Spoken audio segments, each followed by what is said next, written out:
Días, buenas noches, ¿cómo están? Hoy día debiéramos terminar la parte teórica del curso para poder entrar a revisar el aspecto exegético de la Ley del Procedimiento Administrativo General. Y obviamente, como les había adelantado, nos faltaba concluir este tema que estamos revisando desde la semana pasada, que es las funciones del poder. En paralelo, también debieran haber recibido ya una lectura sobre este tema que va a ser objeto de un control de lectura. Probablemente ese control de lectura sea la subsiguiente semana, no esta que viene, sino la subsiguiente, para que tengan el tiempo suficiente de leer el texto. Y como les advertí, en ese texto van a poder encontrar algún tipo de divergencia con lo que yo les voy diciendo. O sea, esto no es un tema unánime, esto no es un tema que tiene una visión única, sino más bien hay distintas posiciones. Y por eso el propósito de hacerles leer algún texto que tenga una posición diferente.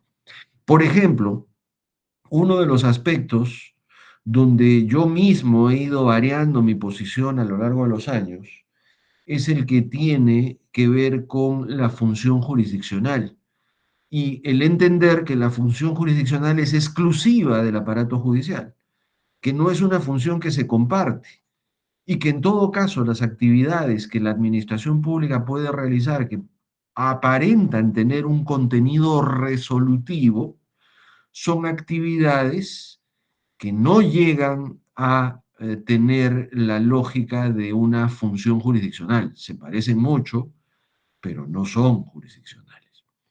Y en esa línea es que habíamos revisado prácticamente ya las tres funciones, la función legislativa, la función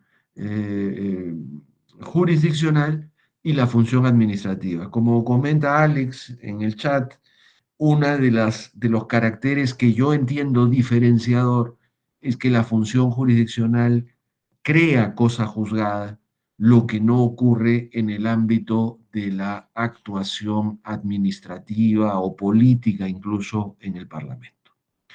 Muy bien, habíamos dicho en la última clase que la función administrativa era la función más variada, la función más compleja, porque a través de ella el Estado, el poder estatal realiza los fines estatales, realiza los cometidos estatales. La palabra cometido es sinónimo de fin o finalidad.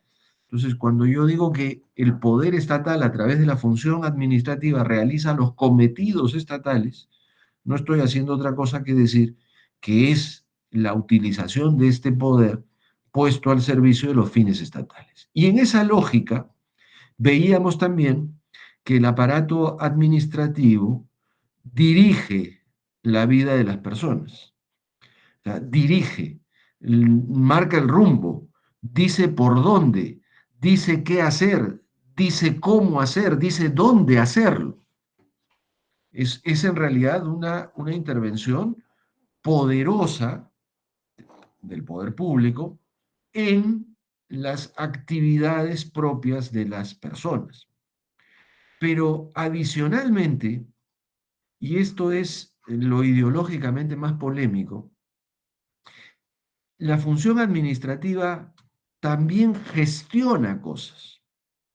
O sea, no solo dirige cosas, sino gestiona cosas. ¿Y qué significa gestionar cosas?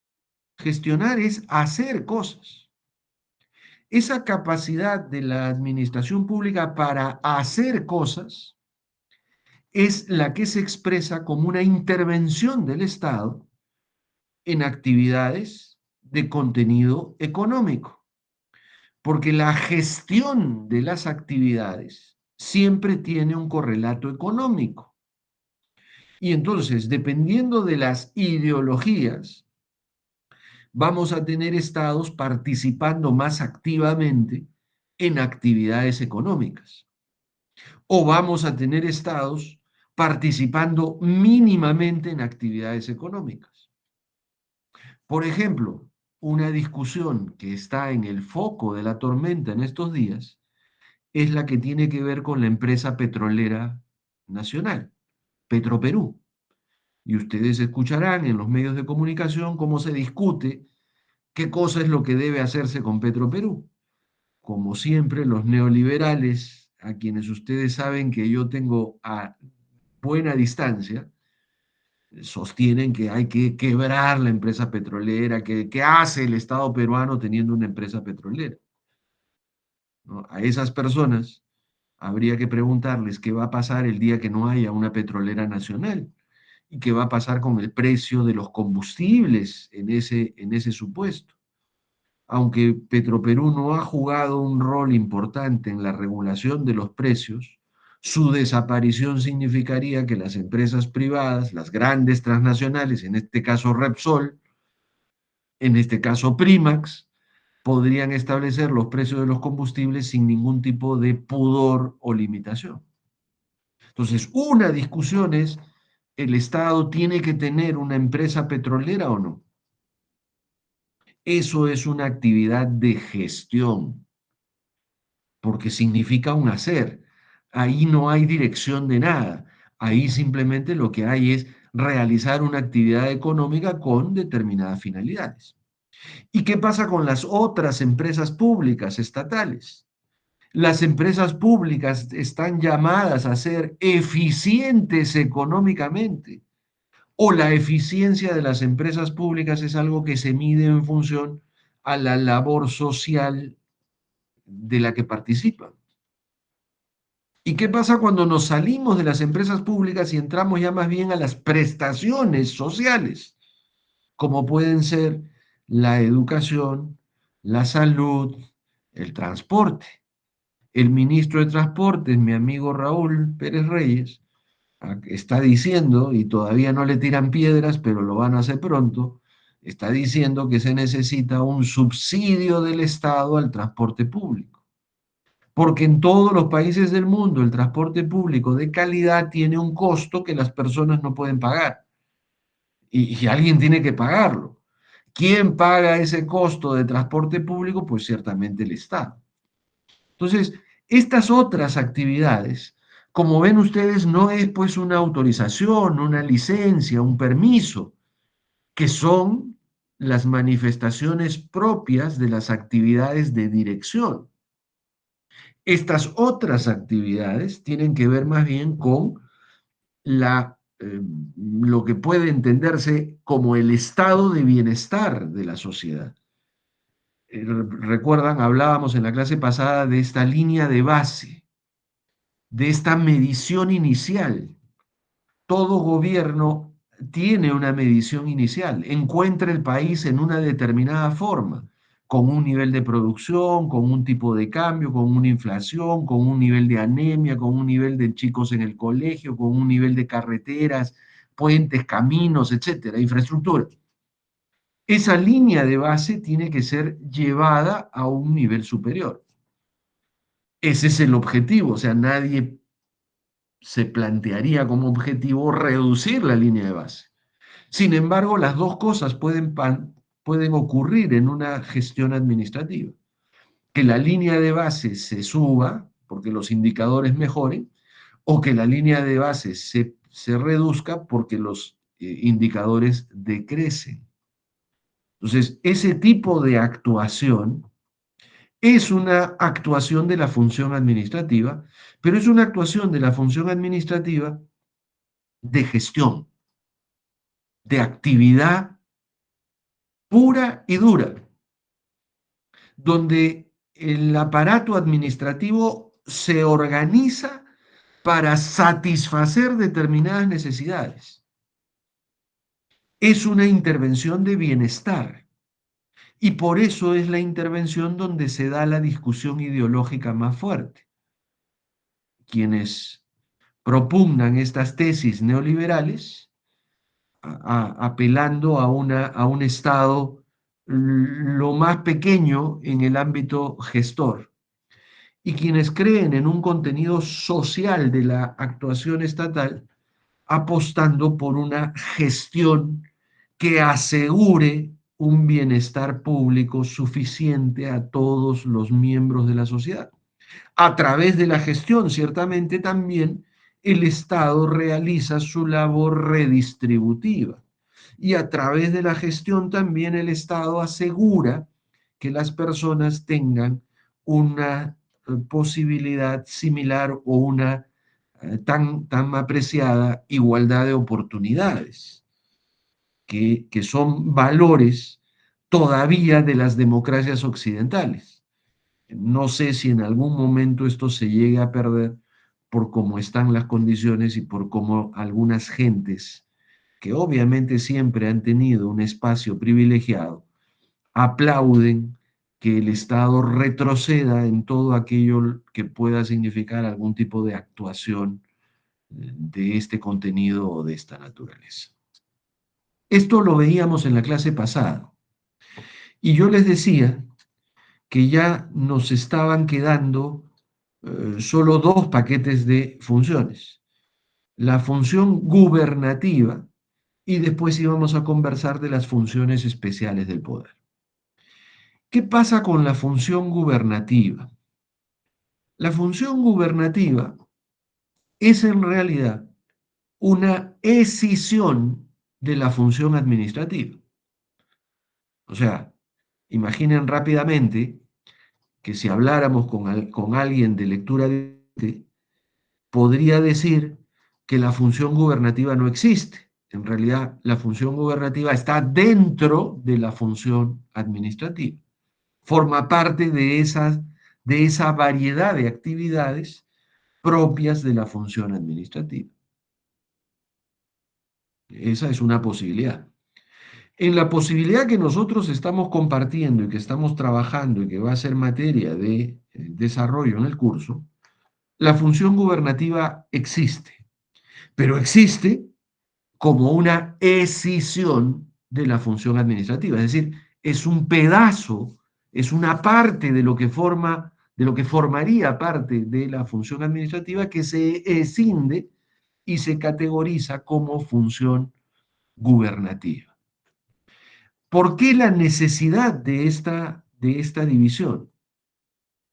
Por una sencilla razón que estoy seguro ustedes van a entender rápidamente. Muchas de las decisiones, muchas de las actividades, muchas de las acciones que se realizan en el ámbito de la función administrativa tienen que ver con necesidades urgentes. Funcionar un colegio, dar una atención de salud, son cosas urgentes, son cosas que para quien las recibe se muestran como esenciales.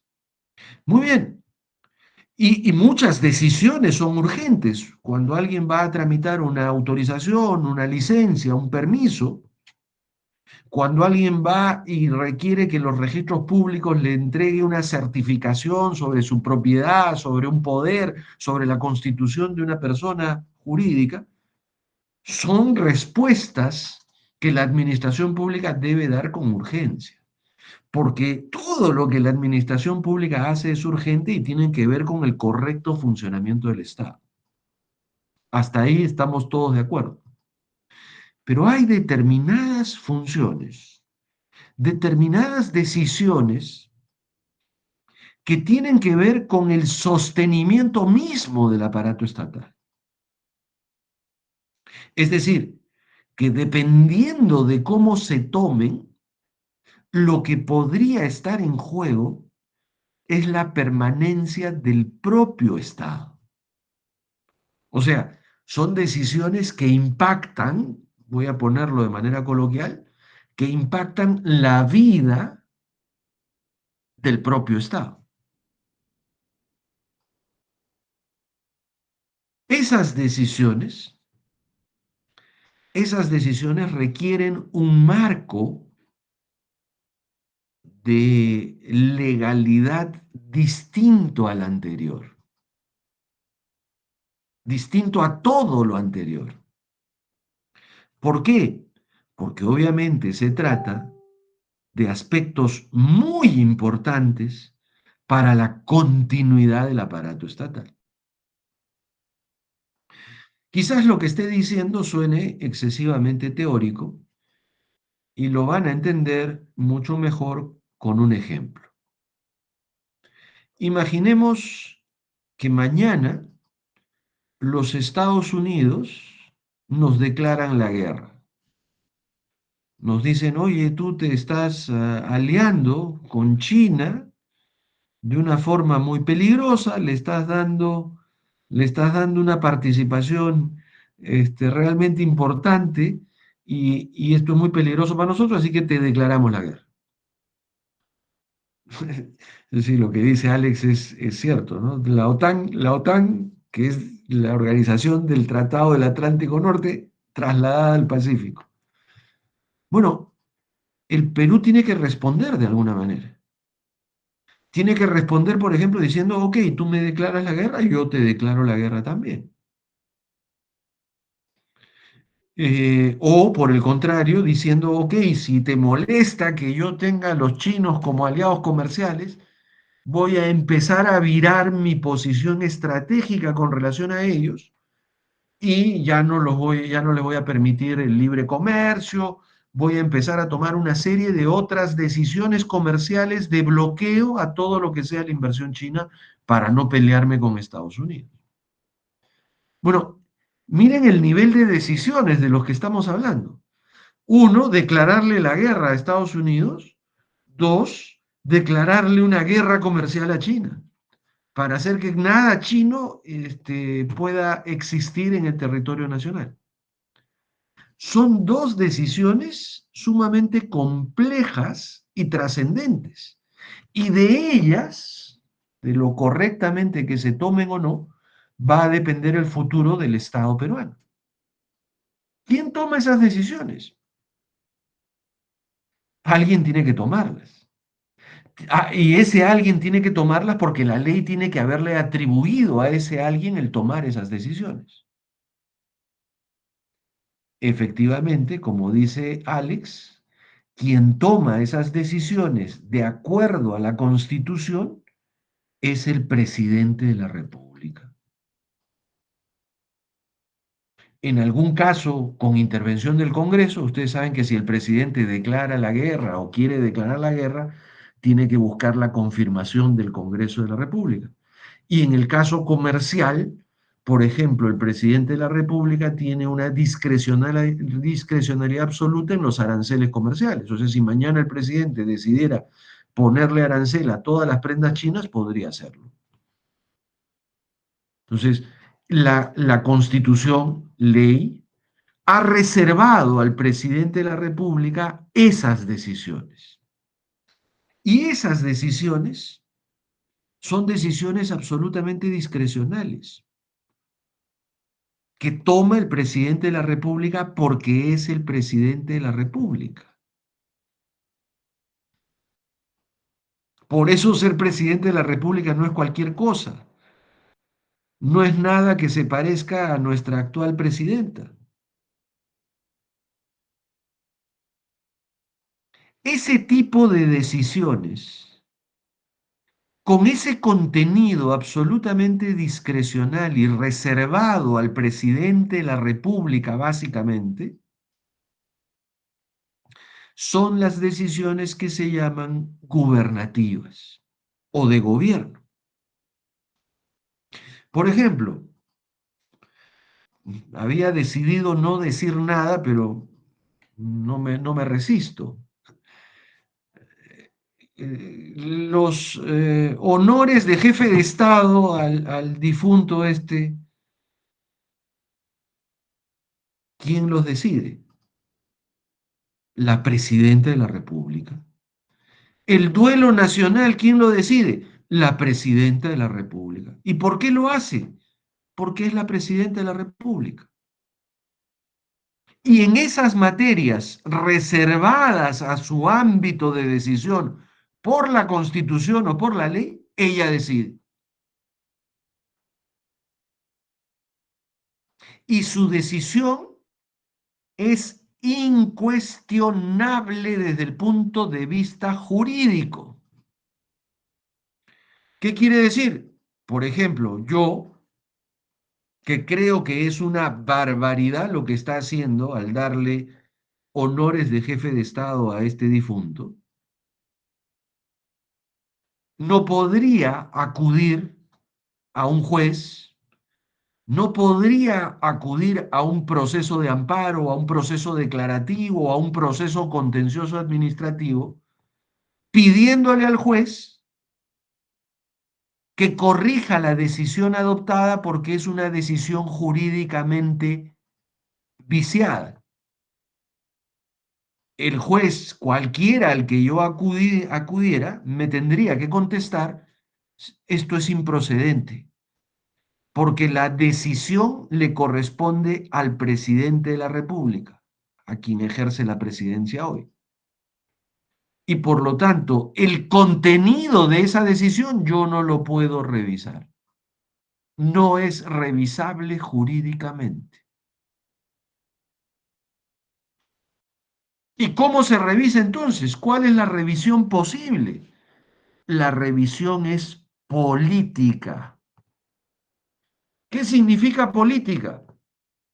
Política significa que si la presidenta, por ejemplo, declara la guerra mañana y el Parlamento considera que ese es un acto de locura, pues simplemente deja sin efecto la declaratoria de guerra y la vaca por incapaz. De la misma manera, si el Congreso, igual que yo, considerara que es un exceso, un descriterio total haberle rendido o estarle rindiendo honores de jefe de Estado al difunto, el Congreso podría decir, oiga, usted se ha excedido, usted ha herido a la democracia, usted ha afectado el tema democrático, así que esto es o una infracción constitucional o es una causa de vacancia. Obviamente sabemos que eso no va a ocurrir en el Perú de hoy, pero, pero desde el punto de vista teórico esa sería la condición. Y así como estos dos ejemplos que acabo de mencionar, hay algunos otros en los cuales la decisión del aparato administrativo es una decisión de gobierno. Por ejemplo, los nombramientos de los funcionarios públicos. El presidente de la República nombra a su premier, nombra a sus ministros y nadie puede discutir el nombramiento de ese premier o esos ministros, salvo ciertamente que no se cumplan con los requisitos legales o constitucionales. Ustedes saben que para ser ministro, la Constitución dice que se requieren dos requisitos: ser peruano y mayor de 25 años. Si no calzan los requisitos, podría haber un cuestionamiento de tipo legal. Legal. O sea, ya no importa quién escogió, sino simplemente que lo escogió sin los requisitos. El cumplimiento de esos requisitos podría dar lugar a un cuestionamiento de tipo legal. Pero la decisión de a quién han elegido, si cumple con los requisitos, esa es una decisión de gobierno. El declarar la guerra, el firmar tratados comerciales, el definir la política arancelaria, el generar condiciones económicas para el manejo presupuestal. Por ejemplo, ustedes están viendo el déficit fiscal, el control de la inflación, el presupuesto. Son todas decisiones de gobierno. El otorgar indultos, el otorgar indultos, el conmutar penas, son prerrogativas presidenciales. Ustedes eran muy chicos el año 2016, 18. Alan García terminaba su gobierno no, perdón, 2008, 2006, 2008. El gobierno de García fue del 2006 al 2012, 11, 11, 12, 11 para 12. Bueno, cuando terminó su gobierno, Alan García, se descubrió que había tenido una actividad muy intensa en la conmutación de penas. Había agarrado presos con condenas y les había reducido las condenas. Y oh casualidad, varios de estos, varios de estos presos tenían temas vinculados a tráfico ilícito de drogas. Entonces ya imaginarán ustedes, se arma un escándalo, ¿no? Y se le emplazó a García y se le dijo, oye, ¿cómo has hecho esto? Y el hombre, que era un hombre inteligente y muy ubicado en conceptos de teoría del Estado, contestó a todo el mundo y dijo lo siguiente: esa conmutación de penas es una prerrogativa presidencial. En otras palabras, la Constitución dice que es el presidente quien conmuta las penas.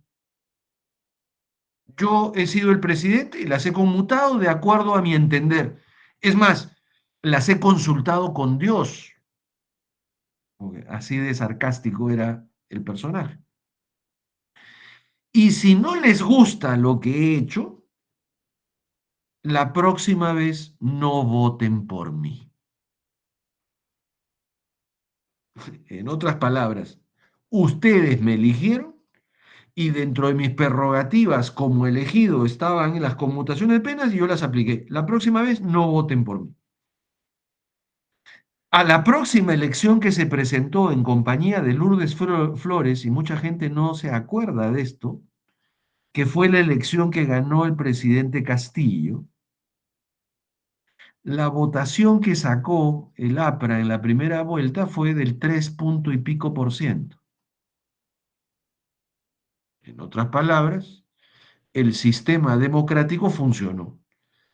Si la gente estaba insatisfecha con la forma como ejerció el gobierno, pues todo parece indicar que en su tercera postulación ya no votaron por él. Y efectivamente el APRA no pasó a la segunda vuelta. Esos son episodios electorales, son situaciones electorales que hay que tener a la vista siempre. Bueno, esta es la función gubernativa. Si tuviéramos que definirla, diríamos, primero, es una decisión de la función administrativa. Segundo, son actividades tasadas. No son actividades abiertas, sino son actividades tasadas, en las que existe un mandato constitucional o legal para que el aparato ejecutivo tome decisiones. Esas decisiones son decisiones absolutamente discrecionales y no se controla el contenido de la decisión porque son discrecionales. Lo máximo que se puede controlar jurídicamente de estas decisiones es el cumplimiento de los requisitos previos. Pero una vez verificado el cumplimiento de los requisitos previos, el contenido de la decisión ya no es cuestionable jurídicamente, sino solo revisable desde el punto de vista político. ¿Cómo se revisan las cosas desde el punto de vista político? A través de los mecanismos de control político, el Parlamento o la calle. La calle también es un mecanismo de control político. Cuando el pueblo se alza, cuando la movilización social, cuando la toma de carreteras, cuando los paros, etcétera, son parte de la vida cotidiana de un país, lo que está ocurriendo es un mecanismo de control político. Y por eso yo soy un convencido y se los transmito que un derecho esencial del sistema democrático es el derecho a la protesta. Oiga, pero cuando alguien protesta perjudica a los demás. Sí, es parte de la vida en democracia. Y esto está escrito y está estudiado. Hay varios autores italianos que tratan del derecho a la protesta. Aquí nos pretenden vender como drama, oiga, la ambulancia no pudo pasar, y quizás no pudo pasar, y quizás alguien se murió, y efectivamente se murió, pero el derecho a la protesta está por encima incluso del perjuicio circunstancial que se puede ocasionar a otras personas en el ámbito de la vida cotidiana.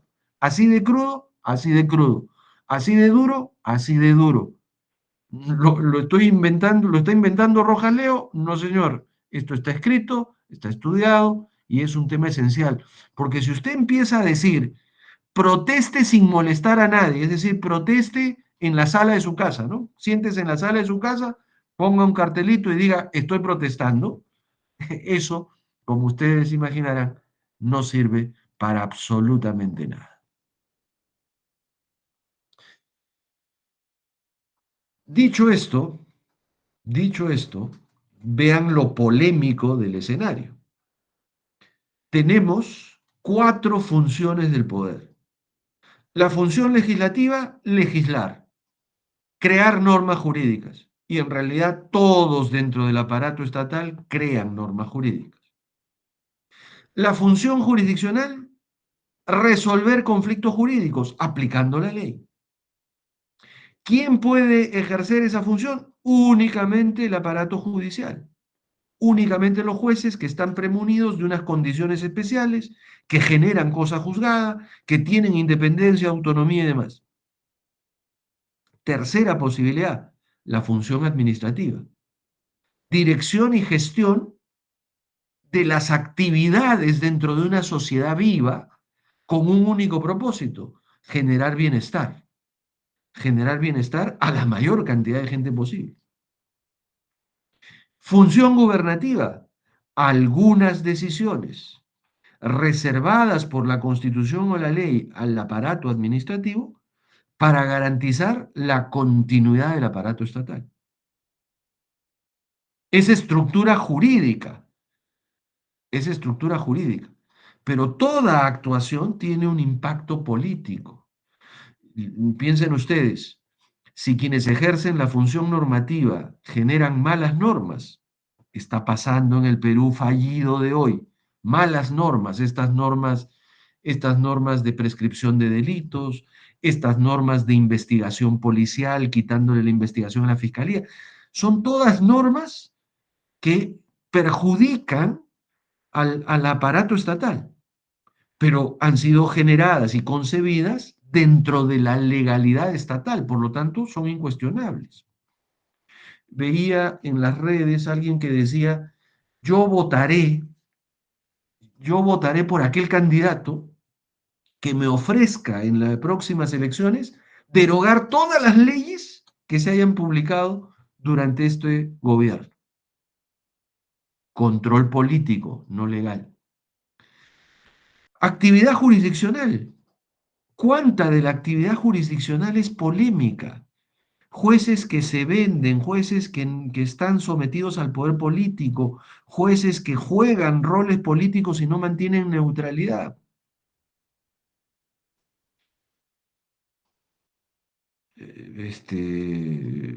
Piensen ustedes en todos los casos de prisiones preventivas. ¿Cuánta gente está en prisión preventiva y que no tendría que estarlo? O sea, el primero en prisión preventiva que no tendría que estar es el presidente Castillo.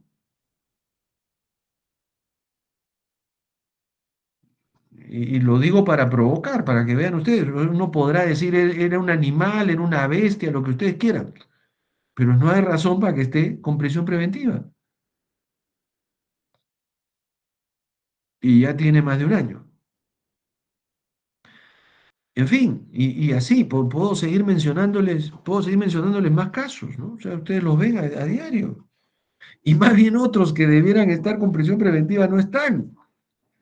El caso de Chibolín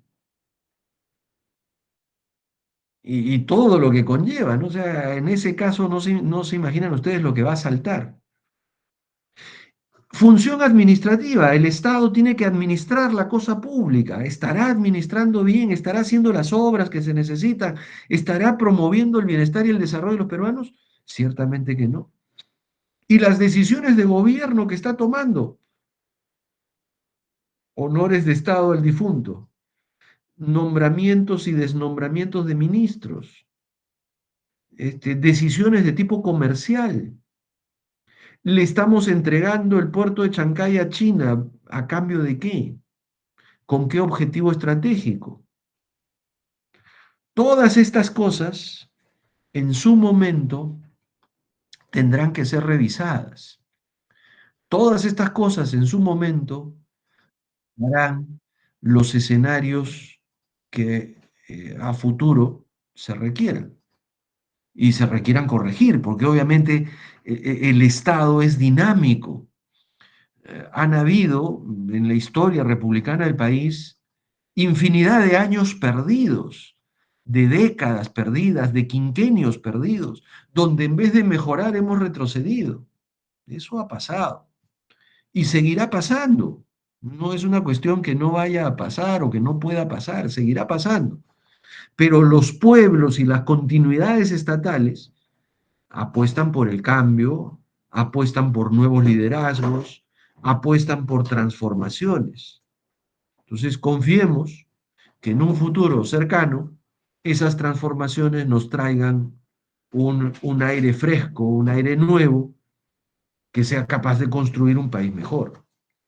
Mientras eso no ocurra, seguiremos estando en el país fallido del que siempre les hablo. Muy bien, diríamos que con esto se acabó el tema. Sin embargo, los estados modernos tienen su propia particularidad.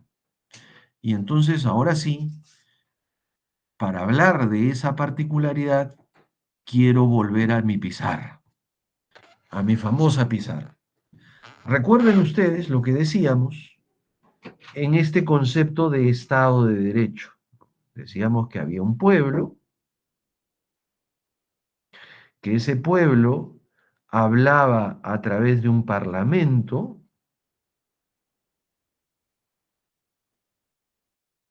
ese parlamento daba las leyes y esas leyes gobernaban la vida del pueblo. Ese pueblo también se organizaba de una manera importante y nos entregaba al juez. Aquí también miren toda esta discusión, ¿no? No sé si están siguiendo. México, una de las reformas que está peleando en este momento es que los jueces sean elegidos por voto popular. Y obviamente el establishment, o sea, lo establecido, está pues que le salta al cuello a López Obrador. Pero López Obrador tiene pues un respaldo popular del 70-80%. Entonces van muertos. Y la reforma ya pasó y va a seguir avanzando. Y han creado un mecanismo de elección popular de los jueces. ¿Ustedes se imaginan lo que pasaría en el Perú si la elección fuera de los jueces? Fuera popular, me refiero, es decir, fuera una elección popular. Obviamente nunca puede ser una elección popular de todos los jueces, sino son las elecciones populares claves, ¿no? Los sitios claves para a partir de ahí nutrir todo el sistema, como es en los Estados Unidos. Los jueces federales son los que son materia de elección, no todos, no todos, ¿no? Y son esos jueces federales los que después pueden ser propuestos para la Corte Suprema. Ahí ya no hay elección, ahí hay propuesta presidencial. O sea, es un mecanismo el norteamericano donde está balanceado el tema.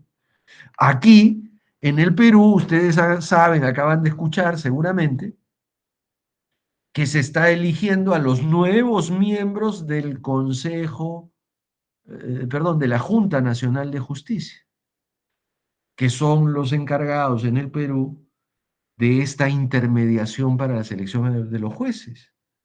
Entonces, imagínense El proceso de nuevos miembros de la Junta Nacional de Justicia es un proceso que está siendo cuestionado, tremendamente cuestionado. Bueno, imaginen ustedes lo que va a pasar con la elección de jueces en el Perú. No digo más. Y el otro aspecto es el aspecto de la administración pública, ¿no? Con una cabeza de la administración que es elegida popularmente en el Perú y que en otros mecanismos elige el propio Parlamento. Esto es lo que habíamos graficado del Estado de Derecho. Ahora, es evidente que todo esto se soporta en una estructura de poder único. No es una estructura de poder tripartito, porque de esta estructura de poder único surgen las tres manifestaciones del poder. El, el que ejerce la función jurisdiccional, el que ejerce la función normativa y el que ejerce la función administrativa, pero todos radican en la soberanía popular, en el poder popular, que es la base de todo este esquema, como ya hemos conversado. Ahora, si yo les pregunto, ¿están viendo ya a su Estado moderno? La respuesta necesariamente es no, porque en un Estado moderno como el nuestro hay otras estructuras de poder adicionales. Esas estructuras de poder adicionales son las que se conocen con el nombre de organismos constitucionalmente autónomos. La Constitución peruana tiene contemplados 10 organismos constitucionalmente autónomos. Estos organismos constitucionalmente autónomos son constitucionalmente autónomos por dos razones. Por dos razones. La primera de ellas es porque se trata de actividades realmente especiales. Y se entiende por especialidad que son actividades realmente diferentes a estas principales que están recogidas en mi pizarra y que grafican el Estado de Derecho. En otras palabras, son actividades realmente diferentes a las tres mencionadas. Y la segunda razón es porque siendo actividades muy parecidas a algunas de estas, el constituyente ha querido dotarlas de un manejo diferenciado, distinto, por su trascendencia, por su complejidad y por la necesidad de que esas funciones o que esas actividades se desarrollen de la mejor manera posible para el correcto funcionamiento del aparato estatal. Entonces, repito, de los 10 organismos constitucionalmente autónomos, que son estructuras de poder diferenciado, ustedes van a encontrar que algunas tienen esta categoría porque son realmente diferentes. Y en otros casos van a encontrar que no son diferentes, que son iguales a cualquiera de las tres. Y entonces la pregunta es, bueno, y entonces si son iguales a cualquiera de las tres, por qué no están dentro de las tres? ¿Por qué aparecen como estructuras especiales? Y la respuesta ahí es una respuesta muy sencilla, pero también muy importante. El constituyente es el que ha querido darles una condición especial por su trascendencia. Yo sé que lo que acabo de decir puede sonarles un poco extraño. Por suerte, esto lo van a poder ver leído en el texto que ahora les vamos a hacer llegar, porque ya con esto terminamos y ya el texto puede entregarse completo. pero lo van a entender rápidamente cuando vean algunos ejemplos. Miren, vamos con una primera organización constitucionalmente autónoma, la Defensoría del Pueblo. Estoy escribiendo mal por lo difícil que me es escribir con el dedo aquí. Bueno, Defensoría del Pueblo, o DP. Vamos a ponerle DP para que ustedes lo ubiquen más rápido. Defensoría del Pueblo. ¿Cuál es la función de la Defensoría del Pueblo? ¿Cuál es la función? A ver, la pregunta no es difícil, ¿no? Es una pregunta sencilla. ¿Cuál es la función de la Defensoría del Pueblo?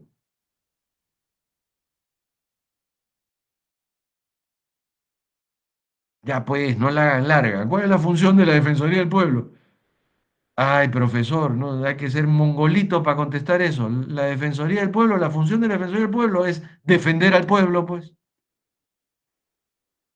La función de la Defensoría del Pueblo es defender al pueblo.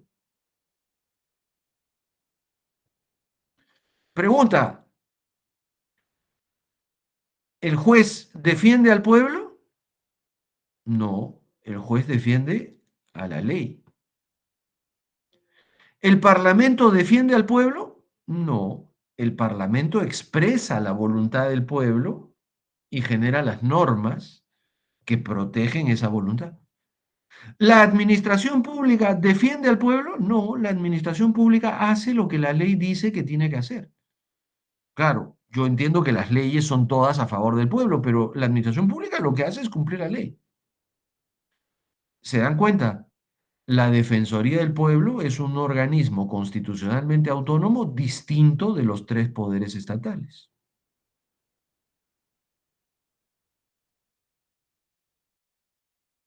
Ya, ustedes dirán, pero ese nada más, a ver, veamos otro.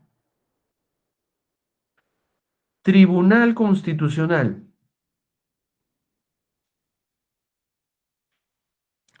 ¿Cuál es la función del Tribunal Constitucional? A ver, ¿cuál es la función del Tribunal Constitucional? Todas estas Resolver respuestas. conflictos que Anthony, te se pueden dar escucho. en torno, resolver conflictos que se pueden dar en torno a la Constitución, por ejemplo, cuestiones de competencia o acciones de amparo en Ya, última instancia ok, cuando hay pero no me derechos digas qué procesos fundamentales. tramita. Yo no te estoy preguntando qué procesos tramita. Yo quiero saber cuál es la función del Tribunal Constitucional. Y la función del Tribunal Constitucional, de acuerdo a la Constitución, es controlar la Constitución.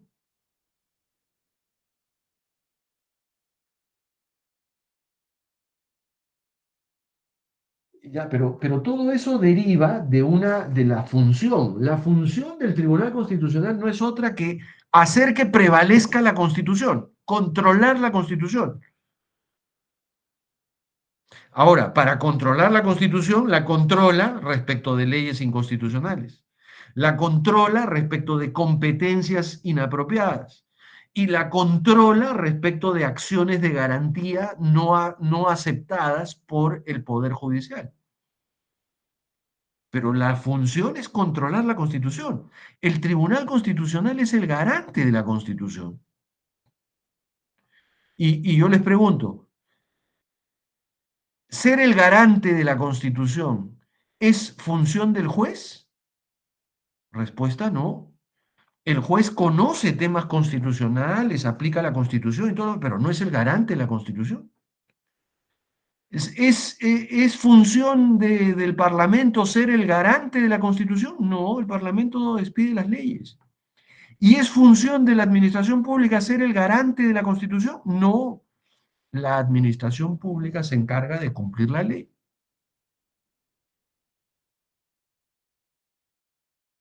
¿Se dan cuenta?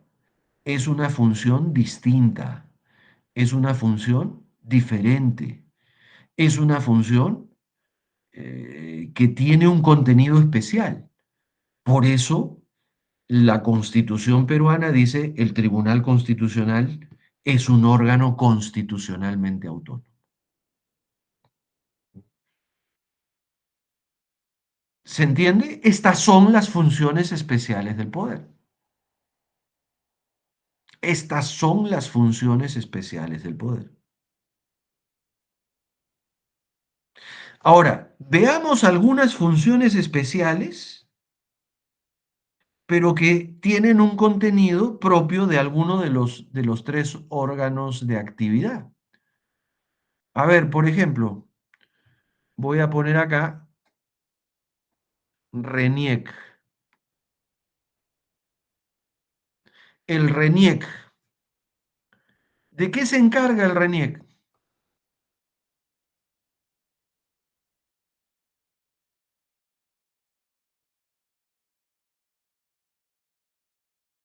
¿Nadie?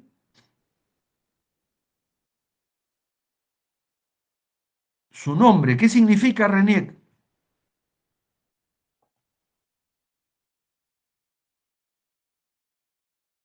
¿Nada? El RENIEC es el Registro Nacional de Identidad y Estado Civil. ¿Estamos?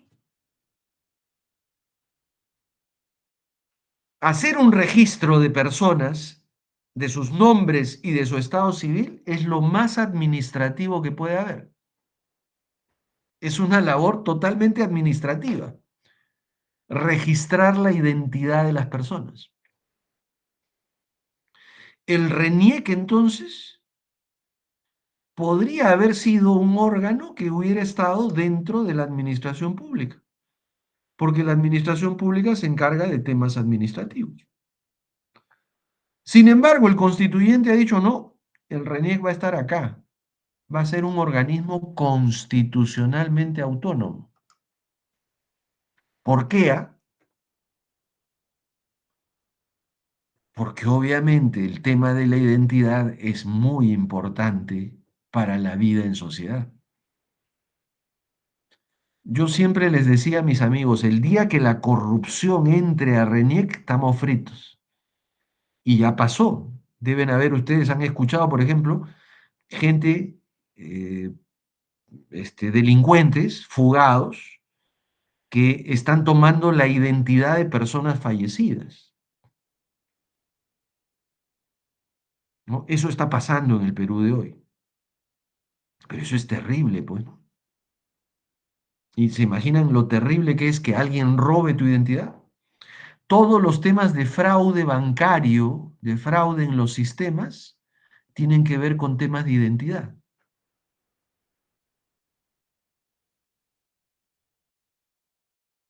Terrible, ¿verdad? Pero se dan cuenta de la importancia. Muy bien, voy a poner una más acá,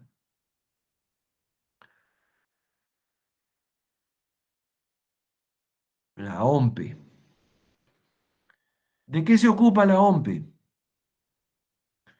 La OMPE se ocupa de organizar los procesos electorales. Es la oficina que arma el padrón electoral y organiza el proceso electoral. Es decir, es la que distribuye a la gente en las mesas, ubica las mesas en los locales de votación, envía el material electoral, elabora las actas que se van a recabar, los votos, el papel, el lápiz, el tampón para el sello de la huella digital, etcétera. ¿Qué tipo de actividad es esa, la de la OMPE? Organizar el proceso electoral. Obviamente que es una actividad administrativa. La OMPE también podría haber estado dentro de la función administrativa y por mucho tiempo lo estuvo. Había una dirección de gobierno interior que se encargaba de hacer las elecciones. Bueno, el constituyente ha dicho no, esto es una labor especial, tiene que tener una serie de protecciones, cuidados, candados, etcétera, porque no hay nada más terrible que quien conduce el proceso electoral no tenga la legitimidad, miren que no digo legalidad, del propio proceso. Porque entonces si nadie cree en sus resultados, se arma la tole-tole. Y ya vemos que además está muy de moda que los perdedores del proceso electoral empiecen a gritar fraude, fraude, como hizo el Fujimorismo el año 2016. y el año 2021, ¿no? Terrible. Y miren ustedes cómo ha contribuido eso a la descomposición del país.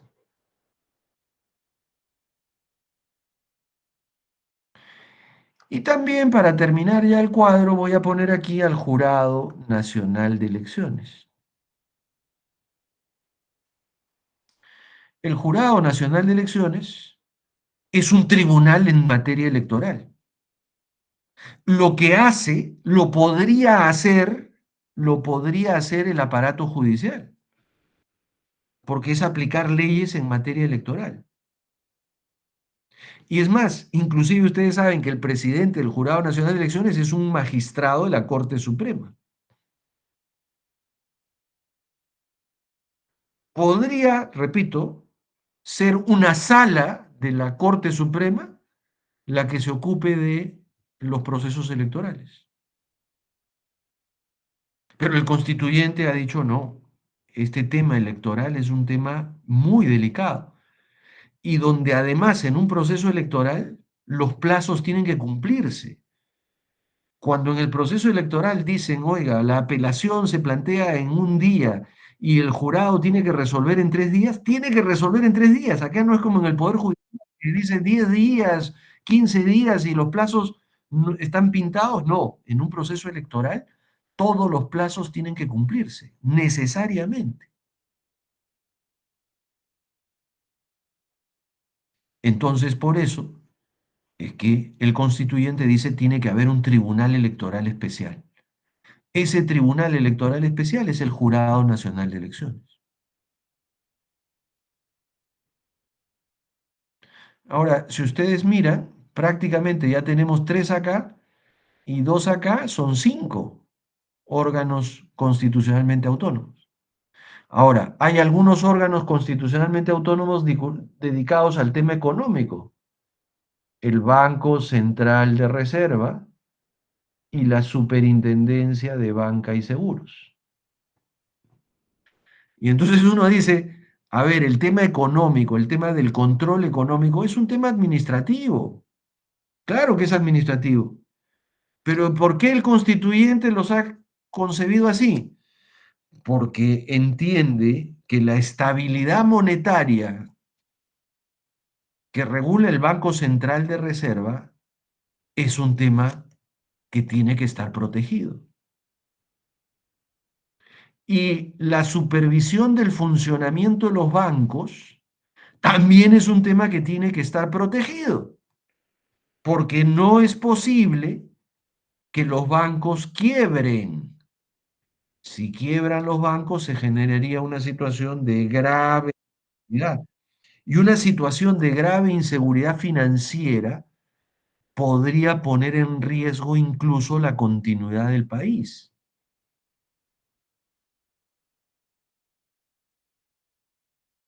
Estas dos instituciones, el Banco Central de Reserva y la SBS, cautelan, al menos desde el punto de vista teórico, la solidez del sistema monetario y financiero del país.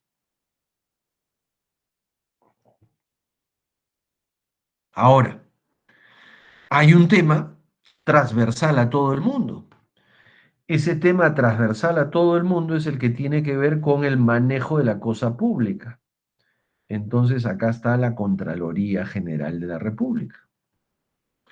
La Contraloría General de la República, obviamente, es la encargada de cautelar que todos los que tienen que ver con la cosa pública se comporten de la manera apropiada en resguardo del mejor uso de los bienes públicos. Esa es la lógica de la Contraloría General de la República. Y adicionalmente, siendo que el tema del nombramiento de los jueces es tan delicado, tenemos el Consejo Nacional, ¿cómo es que se llama? No, perdón. Tenemos la Junta Nacional de Justicia. Antes era el Consejo Nacional de la Magistratura, por eso me confundí. la Junta Nacional de Justicia. Ustedes saben que la Junta Nacional de Justicia va a tener una incidencia muy marcada con los jueces, con lo que los jueces hacen en las designaciones, las ratificaciones, jueces y fiscales, ni siquiera solo jueces, ¿no? Jueces y fiscales. Y como ven, miren, ya están como 9, ¿no? Me falta uno. A ver, ¿cuál me falta? Ya no lo ubico. Eh, SBS, Banco Central, Defensoría, Tribunal Constitucional, Contraloría General de la República.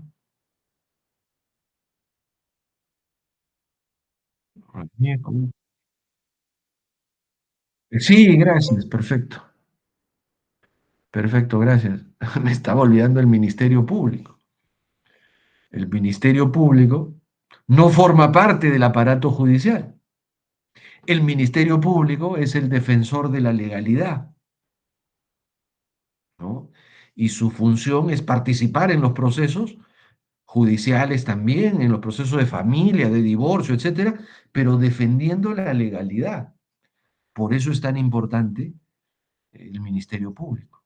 Y siendo un organismo constitucionalmente autónomo, miren ustedes, sus designaciones pasan por la Junta Nacional de Justicia, al igual que en el caso de los jueces en el Poder Judicial a través de la Junta Nacional de Justicia. Muy bien, miren entonces ahora, miren una mirada más panorámica. ¿Cuántos poderes del Estado existen? ¿Es correcto decir que existen 3 poderes del Estado? La respuesta es no. Existe un único poder estatal que permite el ejercicio de funciones diferentes, pero muy variadas también. Esas funciones se expresan en cada uno de los organismos constitucionalmente autónomos. Y por eso la Constitución se ocupa de cada uno de ellos. Hay un primer poder del Estado. Esta discusión que hemos tenido recientemente en el Perú, ¿no? ¿Hay un primer poder del Estado o no? El Parlamento siempre dice yo soy el primer poder del Estado. En estricto, no lo es, porque todos los poderes tienen funciones específicas. Desde el punto de vista histórico y tradicional, sí lo es, porque es aquí donde se construye el Estado de Derecho sobre la base de las leyes que responden al marco constitucional. Entonces, cuando algunos dicen, somos el primer poder del Estado, no es que estén mintiendo, pero tampoco están mintiendo aquellos que les dicen, no eres el primer poder del Estado.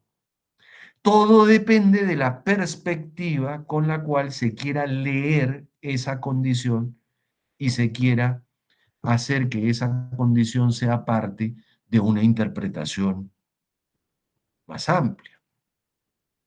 Entonces, miren ustedes, este recorrido que hemos hecho es un recorrido que tiene por propósito entender cómo funciona el aparato estatal y dentro de ese funcionamiento poner foco, poner atención en la actividad de tipo administrativa. Aquí también ha habido un cambio de lo que es el concepto de la administración pública. La lógica inicial, recuerdan de la que hablamos, la administración pública es el poder ejecutivo. Una lógica muy subjetiva, muy marcada. Hoy día, en una visión de Estado moderno, el, el aparato administrativo se vincula con la función administrativa. Donde hay función administrativa, hay alguien que está actuando dentro del campo del derecho administrativo. Es una visión diferente, es un mundo diferente, es una realidad diferente, pero muy rica, muy útil para explicar el Estado moderno. Nosotros tenemos 10 organismos constitucionalmente autónomos. En Colombia podrían tener más o menos. Eso va a depender del constituyente. Eso va a depender de la decisión constitucional. Y lo mismo podría pasar en Argentina, lo mismo podría pasar en Chile. Lo que queda claro es que hay tres actividades imprescindibles: legislar, juzgar y administrar. Pero hay otras. Esas otras son las que forman el paquete de las funciones especiales del poder.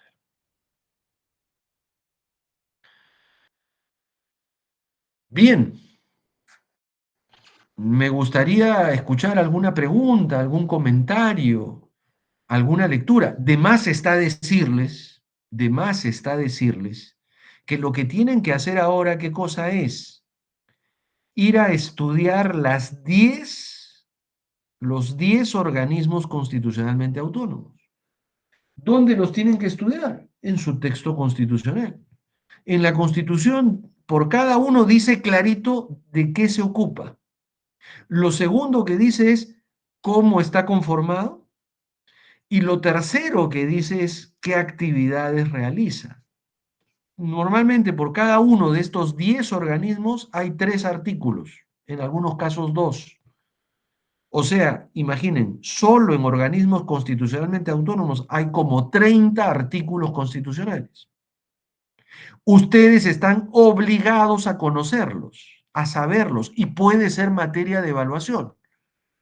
En un examen se puede tomar tranquilamente, en un examen final, oiga, de qué se ocupa el Ministerio Público, de acuerdo a la Constitución. Y ustedes tienen que saberlo. Muy bien, me gustaría escucharlos antes de terminar la clase, a ver si tienen alguna pregunta, duda, inquietud.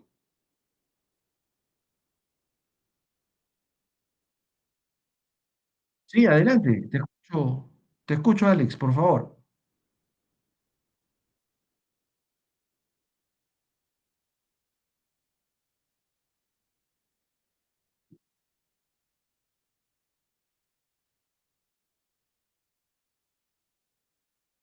No, no, Alex, Alex, no, no, esto no puede ser de manera rápida, no te preocupes. Gran parte de la próxima clase tiene que ver con esto que te está llamando la atención.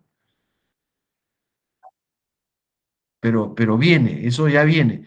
Me preocupa esto que ya terminamos. O sea, quiero sentirme tranquilo en el sentido de, si tienen alguna duda, háganmela saber, no se queden con la duda, después puede ser peor. Y es increíble, todas las cosas que estamos viviendo en el Perú de ahora tienen que ver con esto que estamos estudiando.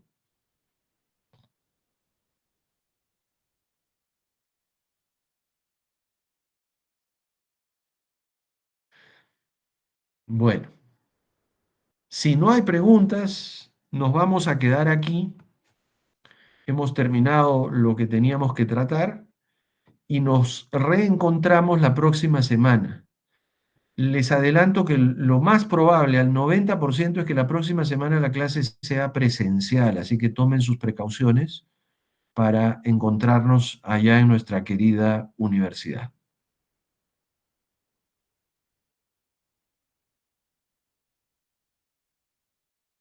Muy bien, buen fin de semana para todos.